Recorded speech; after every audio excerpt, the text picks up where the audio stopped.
Donald Trump is attacking Clinton over the email scandal, calling her actions, quote, willful, deliberate, and criminal, and maintaining that, in his assessment, this is bigger than Watergate. Now, Trump is holding a rally in Las Vegas this morning, and that's where we find our David Wright. David, good morning to you. Good morning, Paula. 3 guesses what theme he'll be hitting hardest at that rally. Whether he intended to or not, the FBI director has thrown Trump a lifeline, and Trump has seized it. This is the biggest political scandal since Watergate. And it's everybody's deepest hope that justice, at last, will be beautifully delivered. This surprise encore of Hillary Clinton's email scandal came not a moment too soon. Hillary has nobody but herself to blame for her mounting legal difficulties. This time, the scandal includes the sexting investigation into disgraced former Congressman Anthony Weiner. Haven't we had enough drama with the Clintons? Trump sure hasn't. Now there's new vigor to his claims of Clinton cronyism and backroom deals. The Department of Justice is fighting with the FBI.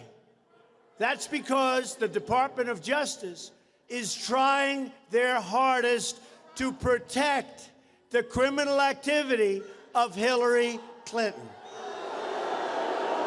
Suddenly, FBI Director Comey is no longer part of the rigged system Trump rails against. He also gets to say, "I told you so" about Weiner. We don't want perverts elected in New York City.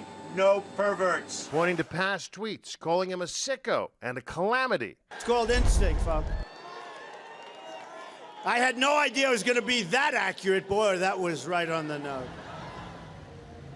The Anthony Weiner component has brought this race right into the gutter. At Trump's rallies, the chants of "lock her up" now have a new intensity. Dan and Paula, remember when the presidential contest was about the 3 a.m. phone call at the White House?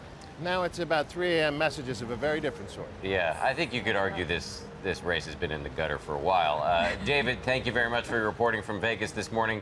As promised, let's bring in ABC News chief anchor George Stephanopoulos, who's going to be hosting This Week later this morning. Good morning, sir. Morning. So if you combine this news out of the FBI with the dramatically tightened ABC News tracking poll, are we now looking at a situation where Donald Trump, who was written off by some people, could come back and win this election? Can't rule it out. There's no question about it. Look, on Thursday night, before this news broke, Hillary Clinton was on offense. She was on track to victory, probably more than 300 electoral votes. But everything stopped dead in its tracks when this news came out on Friday.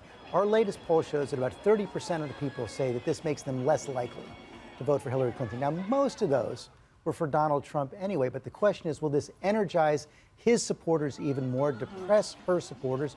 We don't know the full answer to that yet. We need to learn a lot more about what exactly Comey is looking at, whether her partisans come back and say, wait a second, this doesn't seem fair, and they end up getting energized. But it does make it possible right now, no question about it. Speaking of her partisan supporters and members of Congress really feel their concerns that this could unfairly influence the election. They're pushing Comey to be more transparent and release some of this information. Do you expect him to acquiesce? It's hard to know what's going through James Comey's mind right now. Remember when he came out in July? He broke tradition back in July when he gave that press conference rather than simply closing the investigation. He said he was doing it because there was such intense public interest in this case. You would think that same standard would drive him to release more details. And of course, you now have that request from members of Congress, from key senators right now, to have them out by tomorrow. But he has shown over the weekend, it appears he defied his colleagues at the Justice Department who said they believed he should not come out with that letter. He did it anyway.